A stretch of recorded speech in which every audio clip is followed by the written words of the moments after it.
Friends, welcome back. तो friends, अभी का वीडियो है why Japanese media claims India will be the next super power. अरे वाह। तो मैं तो बोलता हूँ Indian media also claims, every media claims ये पता नहीं India will be super power. इसमें शक की बात क्या है? पर देखते हैं जापानीज मीडिया क्यों बोल रही है, वो ये शायद उसके लिए फोकस कर रहे हैं। तो वीडियो शुरू करते हैं। वीडियो शुरू करने से पहले अगर आप चैनल पर नए हो और आपने अभी तक सब्सक्राइब नहीं किया है तो जल्दी से पहले सब्सक्राइब के बटन और बेल आइकन को क्लिक कर लो ताकि आपको हमारे सारे न्यू वीडियोस के नोटिफिकेशन मिल जाए जैसे हम अपलोड करें। अगर आपको वीडियो पसंद है प्लीज लाइक एंड शेयर। चलिए शुरू करते हैं। हेलो फ्रेंड्स, मैं हूं गौरव और जापान के न्यूज चैनल के एक टॉक शो में जापान की famous Waseda university of business school के प्रोफेसर ने यह कहा कि मोस्टली इंडिया दुनिया का नेक्स्ट सुपर पावर बनेगा। इनफैक्ट हिरोशी हिराबाशी जो इंडिया में 1998 से लेकर 2002 तक जापानीज एम्बेसडर थे, उन्होंने एक बुक भी लिखी थी जिसका नाम है India the last super power. बस एक मिनट यहाँ पर जरा तारीफों को लगाम देते हैं। अगर हम वर्ल्ड पॉपुलेशन रिव्यू द्वारा कंडक्टेड एक सर्वे रिपोर्ट को देखें तो उसमें जापान मोस्ट इन्फ्लुएंशियल नेशन की लिस्ट में 6th पोजीशन पर आता है और इंडिया तो टॉप 10 में भी नहीं आता। एंड जापान के साथ इंडिया के इतने अच्छे फॉरेन रिलेशंस आखिर कैसे हुए? क्योंकि एक टाइम पर तो वर्ल्ड वॉर 2 की मैं बात कर रहा हूं, जैसे आप जानते होंगे इंग्लैंड के साथ मिलकर इंडिया ने जापान को घुटने पर टेक दिया था। तो फिर क्यों जापान आज की तारीख में अपने नेशनल इंटरेस्ट को इंडिया के साथ अलाइन कर रहा है?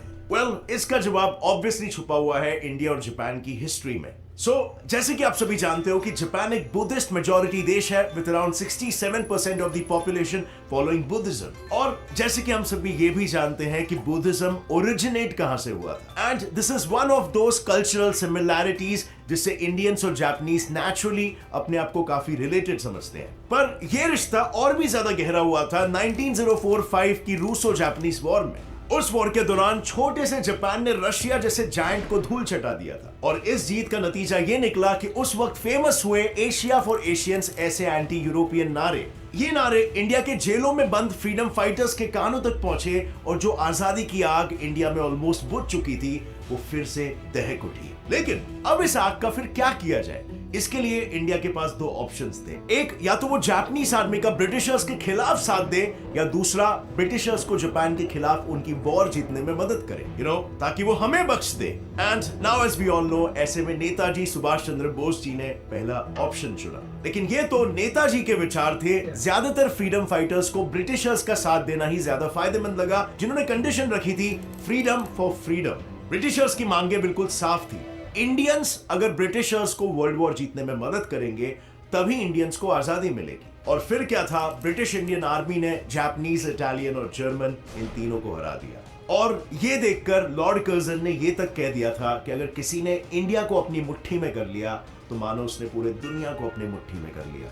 लेकिन भले इंडियन आर्मी ने ब्रिटिशर्स के साथ मिलकर जापान को बुरी तरह हरा दिया था, यूएस के न्यूक्लियर बॉम्ब से चकनाचूर हुए जापान को लार्ज क्वांटिटीज में आयरन ओर सप्लाई करके फिर से अपने पैरों पर खड़ा करने का पहला कदम भी इंडिपेंडेंट इंडिया ने ही उठाया। इनफैक्ट वर्ल्ड वॉर 2 के बाद जब सारी जीती हुई western countries international military tribunal for the far east IMTFE के जरिए जापान पर वॉर क्राइम्स का इल्जाम लगाकर उनसे पनिशमेंट के तौर पर और भी ज्यादा पैसे ऐंठना चाहती थी ताकि वो पूरी तरीके से बर्बाद हो जाए, तब अगेन इंडिया ही वो देश था जो इसके अगेंस्ट खड़ा था। इंडियन जज राधा विनोद पाल ने पूरे इंटरनेशनल पैनल के विपरीत जाकर जापान को बचाया और इस बात पर काफी स्ट्रांगली अड़े रहे कि जो कंट्री वॉर में ऑलरेडी अपना सब कुछ खो चुकी है उसे और ज्यादा पनिश करना जास्ती है। But as we all know, एक अंडर डेवलप्ड देश के ब्राउन स्किन जज की बात मानना वेस्टर्न देशों के शान के खिलाफ था और इसीलिए उन्होंने 1951 में अपनी अलग कॉन्फ्रेंस की, सैन फ्रांसिस्को पीस कॉन्फ्रेंस के नाम से, और वहां पर सभी वर्ल्ड वॉर 2 जीते हुए देश हारे हुए देशों पर दुनिया भर के रेस्ट्रिक्शंस लगाने लगे।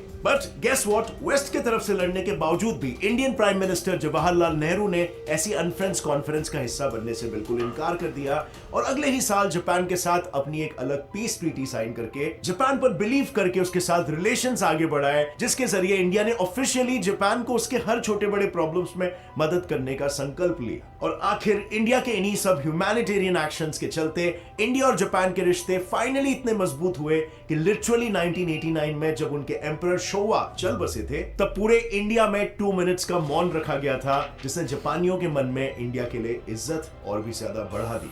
अब फ्रेंड्स, आगे बढ़ने से पहले मैं आपको एक इंपॉर्टेंट अपडेट देना चाहता हूं। Over a period of time, जैसे आप सभी देख ही रहे हो कि गेट्स इट फ्लाई के वीडियोस में काफी क्वालिटी चेंजेस हो रहे हैं, क्योंकि गेट्स इट फ्लाई की टीम एक्सपैंड कर रही है और हमें क्रिएटिव जीनियसेस की तलाश है। हमें क्रिएटिव और होशियार लोग चाहिए, एजुकेशन नहीं बल्कि हंगर, स्किल्स और एक्सपीरियंस चाहिए। और फिलहाल हम वीडियो एडिटर, कंटेंट राइटर और सोशल मीडिया मार्केटर ढूंढ रहे हैं, और ये सारी पोजीशंस मैंने हायरिंग पर पोस्ट कर दी है। अगर आप इंटरेस्टेड हो तो आपको बस सीधा वहां पर जाकर अप्लाई करना है, और इन केस आपको इधर अपने मतलब की जॉब ना भी मिले तो टेंशन नॉट, क्योंकि हायरिंग पर 120 के कंपनीज ऑलरेडी हायर कर रही है। इस ऐप के थ्रू आपकी डायरेक्ट हायरिंग से पहले सीधा गेट्स इट फ्लाई के टीम मेंबर्स और टीम लीडर्स से होगी, और आपका फाइनल इंटरव्यू मेरे साथ होगा। So you can better know about the company and our values. और ये सिर्फ मेरे लिए नहीं बल्कि हायरिंग पर किसी भी कंपनी के साथ आप ऐसा इंटरेक्शन रख सकते हो, डायरेक्टली हायरिंग मैनेजर्स और टीएल से बात कर सकते हो। और क्योंकि यहाँ पर कंसल्टेंट्स का कोई भी चक्कर नहीं है, इसलिए स्कैम होने के चांसेस भी नहीं होते। तो click on the link in the description now और ढूंढो अपने मनपसंद का job. And now coming back to the topic.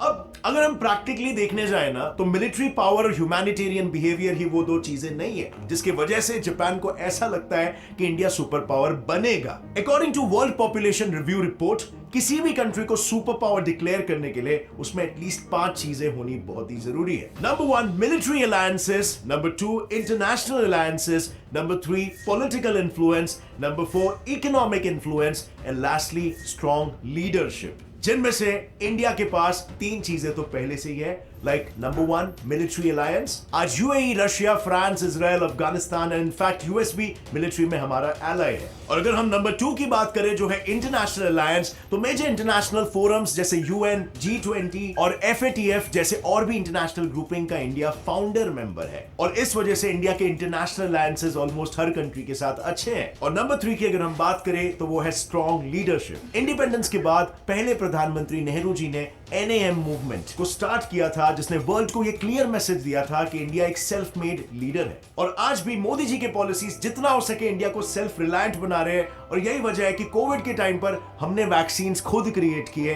और हमने दुनिया भर में डिस्ट्रीब्यूट भी किया, वो भी ऐसे टाइम पे जब दुनिया भर में पैनिक और अफरा तफरी मची थी और कोई किसी की हेल्प करने को तैयार नहीं था।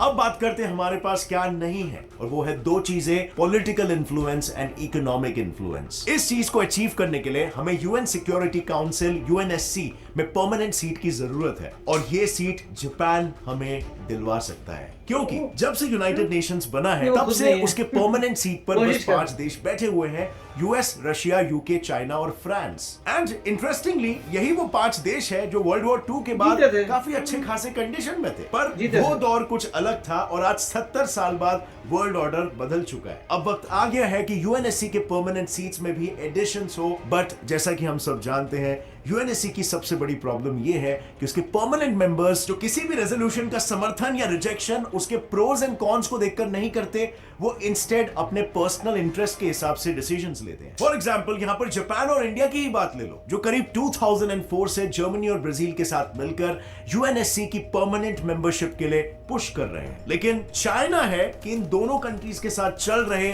अपने बॉर्डर डिस्प्यूट्स का गुस्सा यूएन में इस रेजोल्यूशन के खिलाफ निकाल रहा है। लेकिन इस मामले में ट्विस्ट ये है कि चाइना का ये कहना है कि वो अपना वीटो इसीलिए यूज करता है क्योंकि उसको असली प्रॉब्लम जापान से है, इंडिया से नहीं, और इसीलिए जापान अब इंडिया को आगे पुश कर रहा है ताकि UNSC की परमानेंट सीट पर बैठकर एक ऐसा देश एशिया का प्रतिनिधित्व करे जो उस कुर्सी का इस्तेमाल पूरे एशिया की तकलीफों को सुलझाने के लिए और ना कि उस पर राज करने के वेस्टेड इंटरेस्ट के लिए। क्योंकि देखो, इसमें जापान को भी जियोपॉलिटिकली बहुत फायदा है।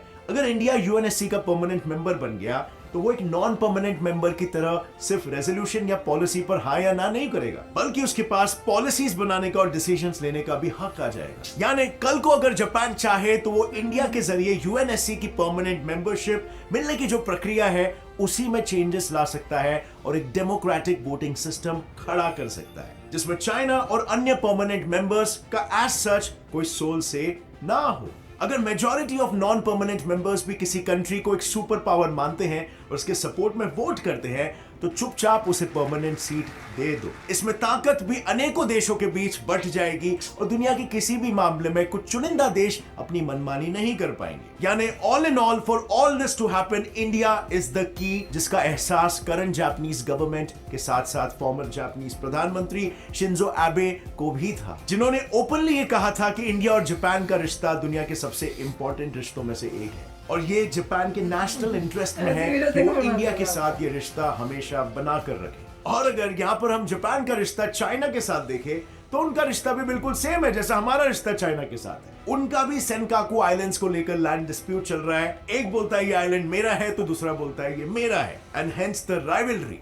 बट जापान का अगर देखा जाए तो दोनों का ट्रेड रूट इंडियन ओशन से होकर गुजरता है, इसमें चाइना के कई मेजर बेसेस भी, और उसमें अपॉइंटेड है 44 से भी ज्यादा सबमरीन्स जो दुश्मनी निकालने के लिए कभी भी छुपके से जापानीज ट्रेड वेसल्स को डुबा भी सकता है। बट इंडियन ओशन में इंडियन नेवी की पकड़ काफी स्ट्रांग है और इंडियन नेवी जापानीज वेसल्स के अगेंस्ट कुछ ऐसा होने नहीं देगा और इसीलिए भी जापान हमें सपोर्ट करता है। So that brings us back again to the question कि जापानीज मीडिया का यूं इंडिया की इतनी तारीफ करना उनका इंडियंस और उनके दिमाग के लिए इज्जत का नतीजा है या फिर ये रिपोर्टेज या सॉफ्ट इन्फ्लुएंसिंग का एक जरिया है जिससे इंडियंस के इमोशनल दिलों को जीतने की साजिश चल रही है for their own national interest. Well, वजह जो कुछ भी हो, लेकिन यही तो असली काम होता है ना मीडिया का, कंट्री के नेशनल इंटरेस्ट को ध्यान में रखते हुए न्यूज रिपोर्ट को पेश करना और ना कि हर समय अपने ही देश को कोसते रहना और इश्यूज को सेंसेशनलाइज करना। वेल, इस विषय पर आपका क्या कहना है, मैं जानना चाहूंगा आपके विचार नीचे कमेंट सेक्शन में। और अगर इस वीडियो से आपको कुछ भी नया सीखने मिला, एक लाइक जरूर ठोकना, get set fly fact channel को अभी सब्सक्राइब कर लो और बेल नोटिफिकेशन दबाओ क्योंकि ऐसे एजुकेशनल वीडियोस आपको यहाँ पे देखने मिलेंगे। So thank you guys video को आखिर तक देखने के लिए।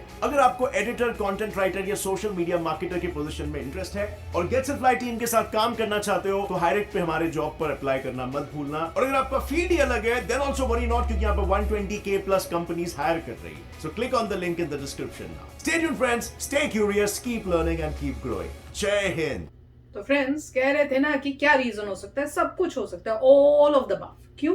क्योंकि सब कंट्रीज अपना फायदा भी देखेंगी, उनको दिख रहा होगा कि इंडिया ने बनना तो है ही सुपर पावर, तो वो तो किसी से छुपा ही नहीं है और जो अच्छे रिलेशनशिप्स रखेगा इंडिया के साथ उसी को फायदा होना है।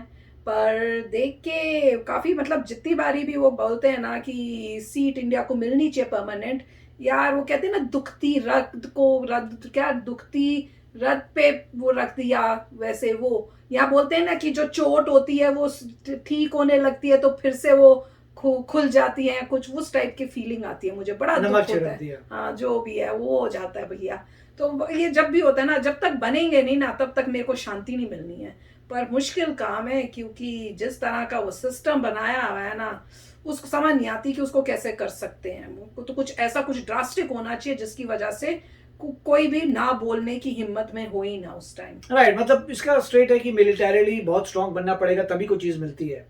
ऐसे बैठे बैठे पॉलिटिक्स करके इधर मिला के तो कुछ बहुत ही अनलाइकली है कि धीरे धीरे कुछ चेंज आएगा, उससे ज़्यादा कुछ नहीं है। मिलिट्री आपको स्ट्रांग होना पड़ेगा। मिलिटरीली अगर आप बहुत स्ट्रांग होंगे, साफ साफ क्लियर होता है कि आप किसी ऑपरेशन में जाते हैं, वहाँ पे बहुत कुछ करते हैं, तब चांसेस गारंटेड हैं कि आपको वो चीज़ मिल जाएगी। और मेरे ख्याल से इकोनॉमिक, जब इकॉनमी में जैसे अभी इंडिया 5th है, जब इंडिया 3rd हो जाएगा और मिलिट्री में इतना पावरफुल हो जाएगा कि एक्सपोर्ट करेगा आर्म्स एम्युनिशन, तब कोई भी यूनाइटेड नेशन मतलब पॉसिबल ही नहीं होगा उनके लिए कुछ करना। वो बोलेंगे इतना हैवी वेट, इतनी पावरफुल कंट्री अगर यूएनएससी में नहीं है तो फिर कोई मानेगा ही नहीं, बोलेगा इतनी पावरफुल कंट्री नहीं है तुम्हारे साथ क्या करना, हम तो इनके साथ ही जा रहे हैं। तो इंडिया फिर अपना अलग से ब्लॉक बनाएगा। तो देखते हैं क्या होता है। मगर ये चीज़ें सारी कंट्री पे डिपेंड करती है, इकोनॉमिकली आपकी कंट्री कितनी स्ट्रांग है और मिलिटरीली कितनी स्ट्रांग है। सिर्फ ये नहीं कि भाई आप इकोनॉमी मतलब आपके मिलिट्री स्ट्रेंथ नहीं है मगर आप और बड़ी अच्छी चीज़ें करें, ऐसा नहीं होता।